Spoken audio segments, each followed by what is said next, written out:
Okey. Baik, Assalamualaikum dan selamat pagi. Uh, kita sekarang berada di topik manufacturing of composite. Ya, masih lagi dalam topik 6. Topik 6 adalah manufacturing of polymer dan composite. Ya, 2 minggu lepas kita belajar berkenaan dengan manufacturing of polymer. Right? Jadi sekarang ni kita akan belajar berkenaan dengan manufacturing of composite. Kalau ingat lagi semester lepas kita belajar berkenaan dengan composite. Composite adalah gabungan antara jenis-jenis material. Ya. Jadi kalau kita campurkan antara metal dengan polimer kita dapat composite. Ya, kita campurkan metal dengan seramik kita dapat composite. Kita campurkan polimer dan juga seramik kita dapat composite. Ya, jadi pada asasnya kita ada 3 jenis composite itulah campuran, ya.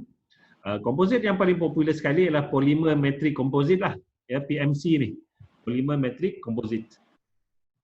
Okey, itu yang paling biasa, yang biasa untuk kita buat bot, tangki, ya. Kebanyakan dia adalah dia punya fiber dia adalah kaca, ya. Kita guna fiberglass, ya. Jadi dan juga dia ada fiber yang lain lah. Okey, untuk polymer metric composite kita ada 5 jenis lah kaedah processing bagi menghasilkan polymer metric composite, iaitu open mold processes, closed mold processes, filament pultrusion process dan ada PMC shaping processes. Okey. Jadi kita tengok ni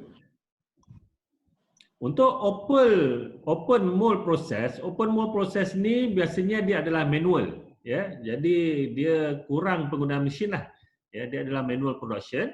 Jadi kita laying resins and fibers tu secara manual, ya. Jadi ingat lagi composite adalah gabungan antara resin dan juga fiber. Resin tu adalah polimer, fiber tu jenis yang lain lah, ya. Jadi kita gabungkan antara resin dan dengan fiber. Right? Closed mold process, ya. Ini lebih kurang sama macam polimer punya molding. Ya, polimer punya molding, cuma kita gabungkan resin dan juga fiber. Ya, kita campurkan, lepas tu kita masukkan dalam mold. Sama macam penghasilan polimer sebelum ni. Next kita ada filament winding. Ya, filament winding ni kita ada continuous filament deep in liquid polymer lah, ya, wrap around a rotating mandrel producing a rigid cylindrical shape. Itu filament winding. Kemudian kita ada pultrusion. Pultrusion dia macam extrusion. Macam extrusion untuk polimer. Ya. Jadi kita gabungkan, kalau polimer kita ada plastik je kan. Jadi untuk yang ni pultrusion kita gabungkan polimer dan juga fiber. Alright. Jadi ini contoh apa ni adalah pecahan bagi fiber reinforced polymer, ya. Composite FRP lah, fiber reinforced polymer. Ya, dia terbagi kepada dua, sama ada fiber tu adalah continuous ataupun fiber tu adalah short, ya. Dia fiber tu kita dah potong-potong ataupun fiber tu panjang je, ya. Dan secara yang continuous ni kita ada open mold process, closed mold process, filament winding, pultrusion dan juga other. Ya, open mold process kita pecah kepada dua, sama ada hand layup ataupun automated tape laying. Ya, hand layup ni manual lah. Ya, automated tape laying ni dia secara automatik. Ya, closed mold process dia pecah kepada dua, sama ada compression molding ataupun resin transfer molding. Ya, yang ni adalah sama macam polimer punya kaedah yang kita belajar sebelum ni. Ya, compression molding kita tekan saja di dalam mold, resin transfer molding kita tekan juga, tapi resin tu dia akan transfer pergi kepada mold. Ya. Okey, kemudian kita ada jenis tube rolling. Untuk short fiber kita ada juga open mold process, closed mold process. Untuk open mold process kita ada jenis spray. Ya, yang ni resin dan juga fiber tu kita spray, ya, kita spray.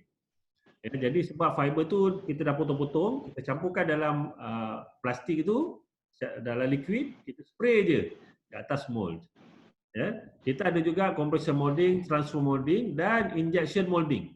Ya, untuk short fiber ni, injection molding ni ataupun pultrusion lah nama dia, pultrusion. Okay. Dan kita ada centrifugal casting dan juga continuous laminating. Alright. So boleh faham dia punya general kaedah-kaedah penghasilan composite polymer. Alright. Right. Okay, kita tengok jenis yang pertama iaitu open mold process. Ya. Open mold process, dalam kaedah open mold process ni kita ada 4, ya, iaitu hand lay up, spray up, vacuum bagging dan juga automated trip laying machine. Ya. Hand lay up ni kita buat secara manual lah. Mula kita letak resin, lepas tu kita letak fiber, ya, lepas tu kita buat lapisan, beberapa lapisan. Spray up ni untuk fiber yang pendek-pendek, ya, ya, yang short fiber. Vacuum bagging ni kalau vacuum bagging ni dia guna vacuum, ya, untuk memadatkan kita punya komposit tu. Dia guna vacuum. Ya. Dan kita ada mesin. Right? Okay. Jadi kita tengok hand lay up. Dalam hand lay up kita guna open mold, ya. Masuk mold tu terbuka lah, ya. Awak bayangkan macam kalau nak buat boat, kita ada mold, ya. Lepas tu mold tu bentuk dia macam boat. Ya, lepas tu kita letak satu-satu. Macam buat tangki yang kat kampus tu, itu jenis open mold lah, ya. Jenis hand lay up. Jadi apa yang kita buat, successive layers of resin and reinforcement are manually applied to an open mold, ya, to build laminated FRP composite structure. Ya, jadi disebabkan dia adalah manual, jadi dia adalah labor intensive, ya, memerlukan ramai orang lah untuk buat. Ya. Kemudian finish molding must use with power saw, ya, to trim. Ya, jadi ini yang paling lama sekali lah orang buat, oldest method. Ya, dia buat untuk menghasilkan boat. Ya, macam ni. Ya. Jadi ini kita punya mold, ya. Kemudian kita spray dengan more release agent supaya kita boleh keluarkan kita punya produk. Ya. Lepas tu kita letak resin ataupun gel coat ni. Kita letak resin, lepas tu kena roll, ya, bagi dia rapatlah, ataupun kita buang udara yang terperangkap dalam kita punya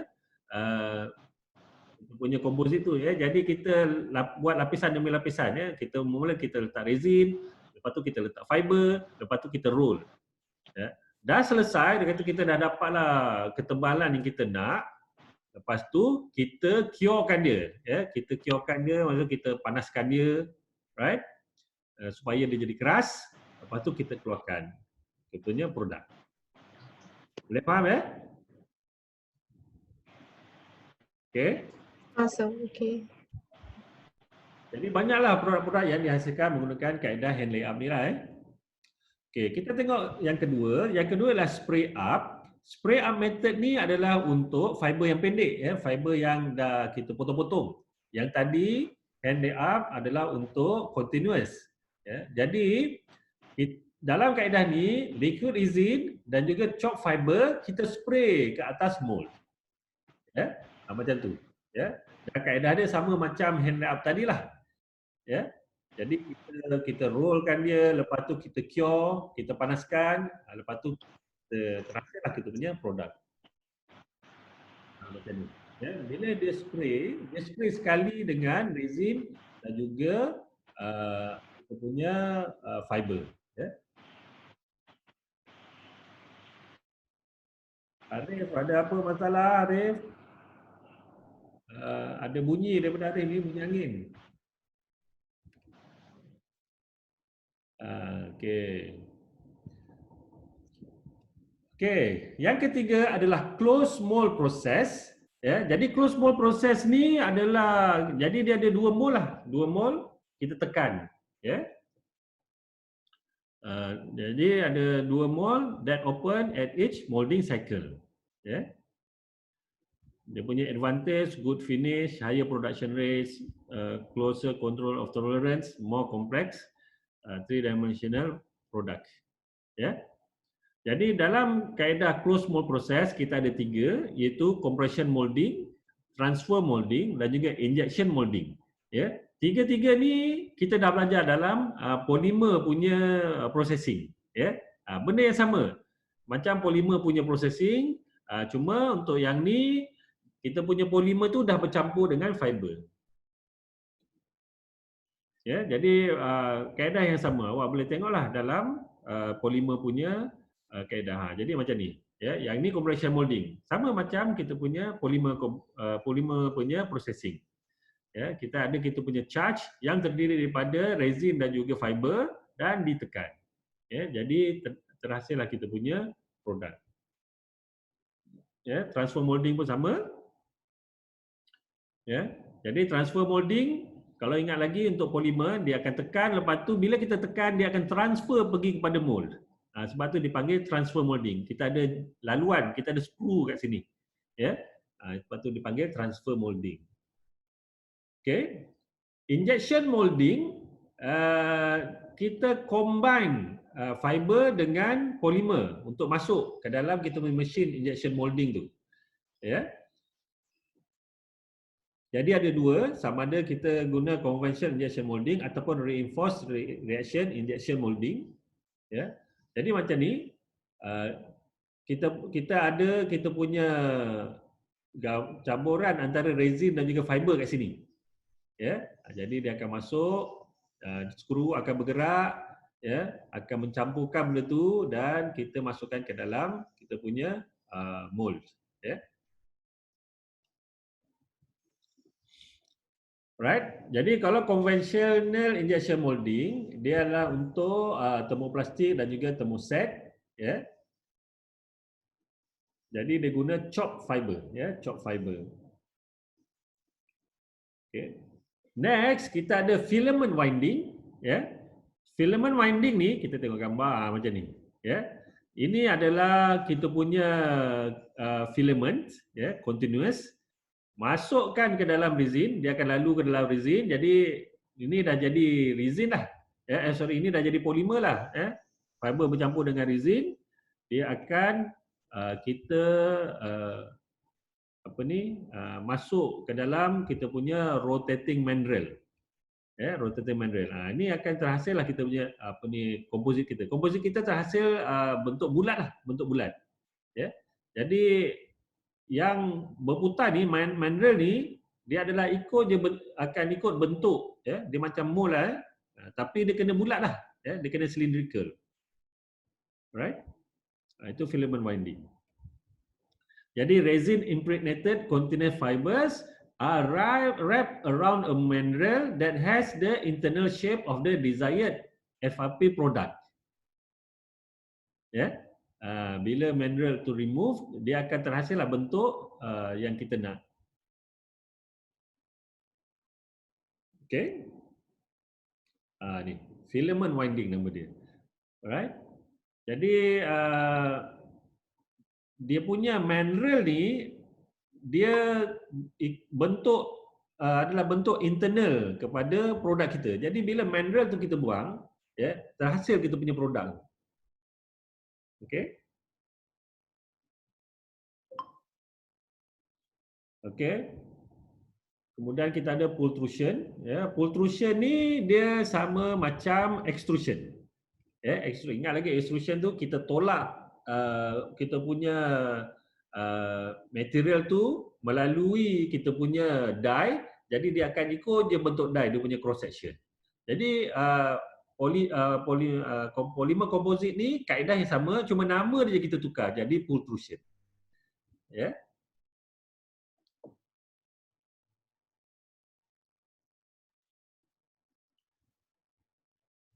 Okey, ni pultrusion. Jadi kita punya fiber ni fiber. Fiber ni kita akan masukkan ke dalam resin, ya. Jadi kat sini dah jadi komposit kita lah. Ya, resin bercampur dengan fiber. Dia ada mula sekali dia masukkan pada preforming die. Lepas tu dia masuk kepada curing die, ya. Jadi die ni apa ni, kita punya komposit tu dia akan ikut je lah bentuk cross section die tu, ya. Dan kita ada puller kat sini. Sebab tu dia panggil pultrusion, ya. Dia pull, ya, dia tarik. Boleh faham ya pultrusion ni? Dia sama macam Faham. Okey. Okey, jadi itu adalah proses-proses untuk menghasilkan polimer metrik komposit. Ya. Polimer komposit ni adalah gabungan antara polimer dan juga fiber yang selain daripada polimer lah. Ya.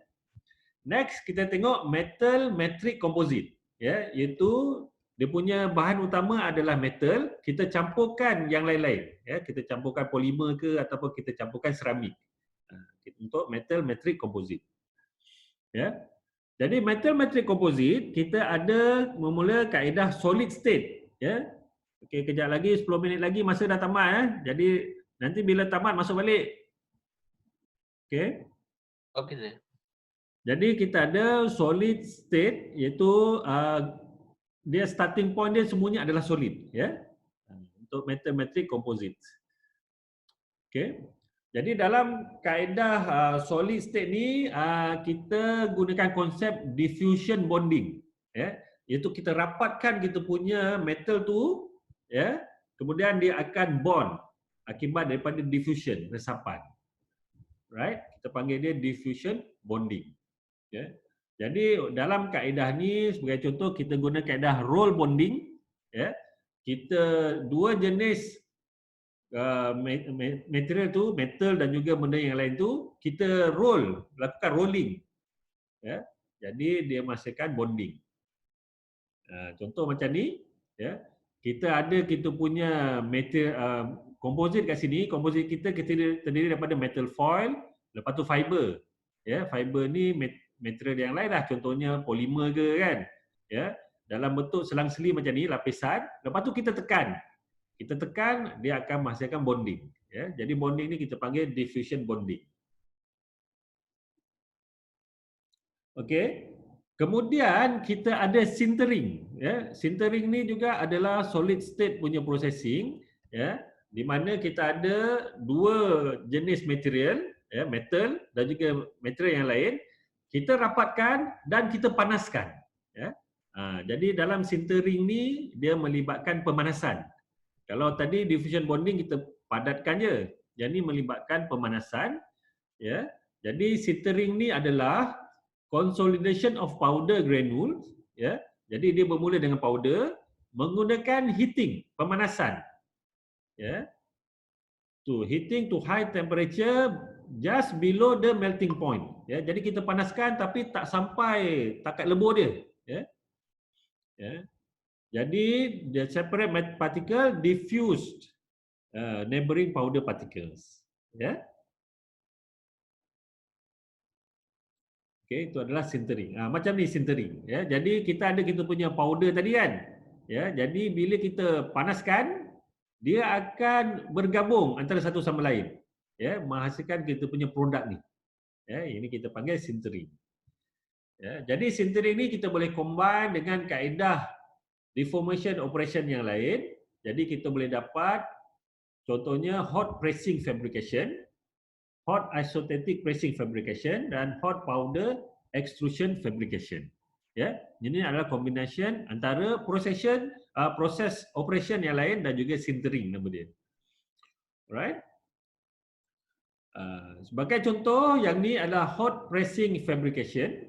Ya, itu kita lakukan proses pressing mempatat, ya, di mana kita punya die kita ni panas, ya, hot die, ya. Lepas tu kita dapat kita punya produk, ya. Ini adalah hot pressing, ya.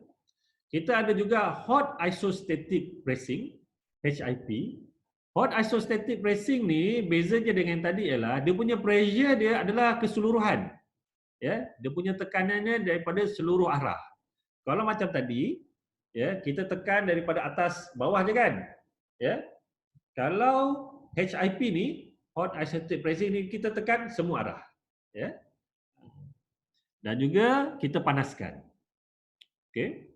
Ini antara proses yang popular jugalah untuk menghasilkan produk yang asal dia daripada powder. Okey, daripada solid powder. Kita ada juga hot powder extrusion, ya. Jadi dia ada extrusion juga macam tadi, bermula daripada powder, ya, bermula daripada powder, ya, dan dia adalah panas, ya. Jadi sintering bersama extrusion berlaku serentak. Okey. Okey, tadi adalah solid state punya fabrication. Kita ada juga liquid state fabrication bagi metal matrix composite. Ya. Ya, jadi dalam liquid state dia adalah gabungan antara dissimilar phase into a molten matrix metal. Ya. Jadi kita punya metal tu adalah dalam keadaan cecair, kita campurkan benda lain ke dalam dia. Ya. Okay, jadi ada 3 jenis, iaitu stir casting infiltration, gas pressure infiltration dan squeeze casting infiltration, ataupun nama lain dia ialah pressure die infiltration. Ya, jap saya buka. Ya, jadi kita ada stir casting ataupun infiltration, gas pressure infiltration, squeeze casting infiltration ataupun pressure die infiltration. Okey, ini adalah squeeze casting. Jadi squeeze casting, ya, kita ada kita punya molten metal ni, ya, metal dalam keadaan cecair, dan kita ada kita punya bahan yang kita nak masukkan ke dalam dia. Kita panggil sebagai preform. Ya, kemudian kita tekan. Ya. Ini sama macam squeeze casting dalam metal yang kita belajar dulu. Ya, sama. Ya, menghasilkan kita punya metal matrix composite. Ini adalah gas pressure infiltration, ya. Dalam gas pressure infiltration ni dia guna nitrogen gas. Ya, jadi nitrogen gas ni adalah pressurized, ya. Jadi kita punya produk ni terhasil akibat daripada tekanan gas nitrogen. Itu dipanggil gas pressure infiltration. Ya, jadi force infiltration method of liquid into metal matrix composite using a pressurized gas. Ya. Jadi metal tu dia akan masuk ke dalam kita punya preform. Alright. Pressure die infiltration, ya, yang ni kita paksa menggunakan plunger. Ya, jadi kita punya molten metal kita tekan menggunakan plunger masuk ke dalam kita punya preform. Ya, preform ni dah ada dalam kita punya die. Ya. Ini sama macam kita punya ni metal juga, ya. Okey, jadi itu saja berkenaan dengan kita punya